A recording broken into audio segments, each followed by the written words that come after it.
टीव्हीवरच्या ऐतिहासिक मालिकांमध्ये सतत राजाच्या भूमिकेत दिसणारा मराठमोळा चेहरा तो म्हणजे समीर धर्माधिकारी याचा.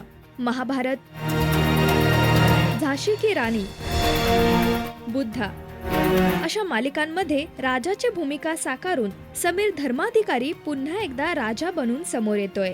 कलर्स चॅनलवरील आगामी सिरियल चक्रवर्तीन सम्राट अशोका या मालिकेत तो अशोकाच्या पित्याच्या भूमिकेत दिसणार आहे. प्रत्येक वेळी राजाची भूमिका मिळण्याच्या संधीने स्वतः समीर धर्माधिकारीही फार आनंदी आहे, असं तो या मालिकेच्या प्रेस कॉन्फरन्सच्या दरम्यान बोललाही. तर ही खूप नशिबाची गोष्ट आहे आणि खरं सांगायचं तर प्रत्येक राजामध्ये एक वेगळं व्यक्तिमत्व आहे.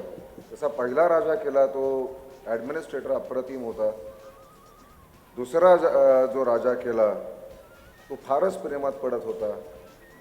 तिसरा जो राजा केला तो आपल्या मुलासाठी वेडा झाला आणि आता चौथा राजा आहे जो मगधला वाचून आपल्या या पोराला राजा करण्याच्या मागे लागला. असे 4 वेगवेगळ्या पद्धतीचे राजा करण्याचा मला योग मिळाला.